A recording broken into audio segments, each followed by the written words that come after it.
Hi மக்களே, இன்னைக்கு மேக சந்தேசம் சீரியலில் நடந்ததை பார்க்கலாம். போகிக்கு தான் போட்டுட்ருக்க ட்ரெஸ்ஸு எப்படி இருக்குன்னு பூமி கிட்ட கேட்கறதுக்கு பதிலாக அவங்க அம்மா கிட்டே 2 முறை கேட்கறதுனால அவங்க அம்மாவுக்கும் புரியாமல் நல்லா இருக்குடா அப்படின்றாங்க. அம்மா உங்ககிட்ட கேட்கல அண்ணன், பூமி அண்ணிக்கிட்ட தான் கேட்குறாங்க. நீ புரியாமல் பேசிகிட்டு இருக்க. ஆனால் எல்லாம் புரிஞ்ச பூமியோ இதுக்கு பதில் சொல்லாமல் இருக்கா. என்ன அண்ணி நீங்கள் சொல்லலாம் இல்லை அப்படின்னு பூரி சொல்கிறா. ஏண்டா இதையே நீ பூமி கிட்ட ஸ்ட்ரெயிட்டாக கேட்கலாம்ல, எதுக்கு என்கிட்ட கேட்டுட்ருக்க அப்படின்னு சாரதா கோச்சிக்க. இல்லைம்மா வாய மூடுறான்னு சொல்லிட்டு போயிடுறாங்க. பூமியோ வெறுப்பேற்றுற மாதிரி எதுவும் சொல்லாமல் மேலம் கீழமாக ஒரு மாதிரி பார்த்துக்கிட்டே இருக்கா. ககனை ஒன்றும் சொல்லலை. அதுக்கப்புறம் ககன் எப்படியாவது பூமி வாயிலேருந்து ஏதாவது வருமானு எதிர்பார்க்குறாரு, வரல. சரி என்று பூரி கிட்ட போய், பூர்ணி எப்படி என் ட்ரெஸ் இருக்குது அப்படின்னு கேட்க, இப்போ அம்மா போய் நானா, என்ன அண்ணி நீங்கள் டைரெக்டாக சொல்லுங்கள் அண்ணங்கிட்ட அப்படின்னு சொல்கிறா. இந்த ட்ரெஸ் உங்களுக்கு நல்லாவே இல்லை அப்படின்றா பூமி. என்ன சொல்கிறா, எவ்வளோ காஸ்ட்லி தெரியுமா, என்ன பிராண்டுன்னு தெரியுமா உனக்கு அப்படின்னு ககன் கேட்க, இந்த காஸ்ட்லி பிராண்டை பற்றிலாம் எனக்கு தெரியாது. இன்றைக்கி நமக்கு பண்டிகை, இந்த பண்டிகைக்கு ஏற்ற மாதிரி தான் நம்ம ட்ரெடிஷ்னலாக ட்ரெஸ் பண்ணணும். நான் உங்களுக்கு ஒரு ட்ரெஸ் வாங்கி வச்சுருக்கேன், நான் எடுத்துகிட்டு வரேன்னு சொல்லிட்டு அவள் போகும்போது அவ்வளோ சந்தோஷம் ககனுக்கு. ஆஹா நம்மளுக்கு இவன் ட்ரெஸ் வாங்கியிருக்காளே அப்படின்ற மாதிரி ட்ரெஸ் எடுத்துகிட்டு வந்து கொடுக்குறா. ஆஹா நல்லா இருக்கேன்னு. அதுக்கப்புறம் பார்த்தா தோத்தி, இது எனக்கு வேண்டாம், இது எனக்கு கட்டிக்கெல்லாம் தெரியாது அப்படின்னா, கட்டிக்கு தெரியலனா என்ன, நான் உனக்கு கட்டி விடுறேன் அப்படின்றா. ஐயோ நீயா, எனக்கு வேணாம் அப்படின்றார். நான் கட்டாமல் என்ன வேலைக்காரங்களா கட்டி விடுவாங்க, இல்லை அழகான பொண்ணுங்களை வர சொல்லட்டுமா அப்படின்னு வான்னு இழுத்துட்டு போகிறா கட்டுறதுக்கு. ககனும் இங்கே பாரு எனக்கு ரொம்ப வெக்கமாக இருக்குது அப்படின்னு சொல்ல, பொண்டாட்டி முன்னாடி வெக்கப்படுற முதல் புருஷன் நீயா தான் இருக்க முடியும், முதல்ல ட்ரெஸ்ஸை கட்டு அப்படின்னு சொல்ல, கட்டாமல் நின்றுட்டுருக்கிற ககனோட ட்ரெஸ்ஸு இவளே கட்டி புது ட்ரெஸ்ஸை மாட்டி விட்டுறா.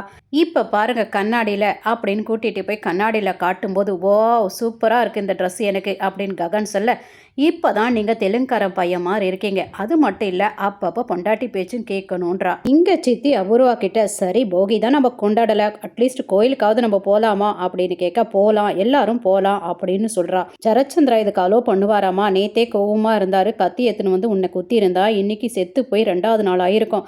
என்னவோ இந்த வீட்டு சாப்பாட்டு மேலே என் பேர் எழுதி வச்சிருக்கு போல இருக்கு, அதனால தான் இன்னும் நான் இருந்துட்டு இருக்கேன், நீ சாகாமல் இருக்க அப்படின்னு சொல்ல, அவ்வளோ சீக்கிரம் எங்கள் அம்மாவை சாக விட்டுருவேனா நானே அப்படின்னு நக்ஷத்ரா சொல்கிறேன். ஆமாடி சித்தி சொல்கிறது உண்மைதான், நான் நேற்று செத்துருந்தா எனக்கு இன்னைக்கு 2வது நாள், நான் உனக்கு ஜென்மத்தை கொடுக்கலடி, நீ தான் எனக்கு மறுஜென்மம் கொடுத்துருக்கேன்றாங்க. ஆமாம் நீ ரெடி பண்ண ஏஐ எப்படி மாறுச்சு அப்படின்னு அபூர்வா கேட்க, அதுதான் தெரியல மம்மின்றா.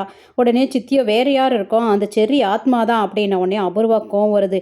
ஆத்மான்னு சொல்லி ஏன் என் உயிரை வாங்குறீங்க அப்படின்னு கேட்க, அந்த ஆத்மாவோ என்னவோ எங்கள் கண்ணு முன்னாடி வந்து எங்கள் உயிரை வாங்குது, உன் கண்ணு முன்னாடி மாட்ட மாட்டேந்து அப்படின்னு சொல்ல, ஆனால் இதுக்கு பின்னாடி ஏதோ ஒன்று இருக்குது, யாரும் இதை பண்ணுறாங்க, அதை நான் முதல்ல கண்டுபிடிக்கிறேன்னு அபூர்வா சொல்கிறாங்க. கோயிலுக்கு சரச்சந்திரா ஃபேமிலியும் ககன் ஃபேமிலியும் வர்றாங்க. ககன் ஃபேமிலியை பார்த்து கொஞ்சம் நேரம் இவங்க முறைச்சிக்கிறாங்க அவங்கள.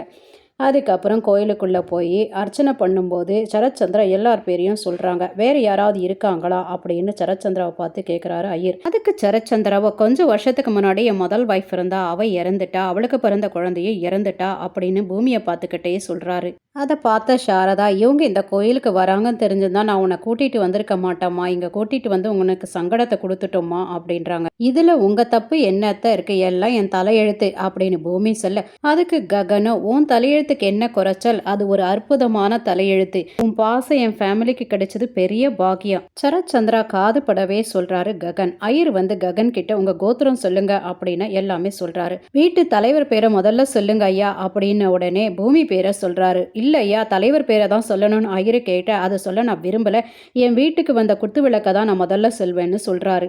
எல்லாரும் கண்ணை மூடி சாமி கும்பிட்டுட்டு இருக்கும்போது இந்த சிவா பிந்துவை கூட்டிட்டு வந்துடுறான். கொஞ்ச நேரத்தில் என் ஹார்ட்டு நின்று போன மாதிரி ஆச்சு, என்ன காரியம் பண்ணிட்டு இருக்க அப்படின்னு பிந்து கேட்க, இப்போ தெரியலனா கூட ஒரு காலத்தில் தெரியதானே போகுது எல்லாருக்கும் அப்படின்னு சிவா சொல்ல, ரொம்ப தைரியமான ஆம்பளை மாதிரி பேசாத, இது வரலையுமே உங்கள் அக்கா கிட்ட சொல்லலை நாம லவ் பண்ணதை பற்றி அப்படின்னு சொல்ல, அதுக்கு சிவாவோ டைம் பார்த்து தான் சொல்ல முடியும், அங்கே இருக்கிறது பூரி, எங்கள் அக்கா வாழ்ந்துட்டு இருக்க வீடு, அதை பார்த்து தான் நான் பக்குவமாக எடுத்து சொல்லணும்னு சொல்கிறாரு. நீ எப்போ சொல்கிறது, நம்ம கல்யாணம் எப்போ நடக்கிறது அப்படின்னு பிந்து கேட்க, சீக்கிரமாவே நடக்கணும், உனக்கு கிஃப்ட் ஒன்று வாங்கிட்டு வந்திருக்கேன்னு சொல்லிட்டு கம்பலை கொடுக்குறாரு. நீயே போட்டு விடுன்னு சொல்ல சிவா போட்டு விட்டுட்டு இருக்காரு. அந்த சைடு சித்தி அபூர்வா சாமி கும்பிட்டுட்டு வெளியில வந்துட்டு இருக்காங்க. இதோட இந்த எபிசோடு முடிச்சிருக்காங்க. நாளைக்கு ப்ரோமோல இந்த சிலம்பாட்டத்துல சரச்சந்திரா ஜெயிச்சிடறாரு, அனௌன்ஸ்மெண்ட் பண்றாங்க. ஜெயிச்சவரு தோத்தவர்கிட்ட என்ன சொன்னாலும் தோத்தவர் செய்யணும் அப்படின்றத கேட்டுட்டு உடனே ககனு தான் போட்டிக்கு போறாரு. ககன் பிளான் பண்ணிட்டாரு போல இருக்கு, சரச்சந்திராவை வச்சு செய்யணும்னு சொல்லிட்டு. தேங்க்யூ ஃபார் வாட்சிங்.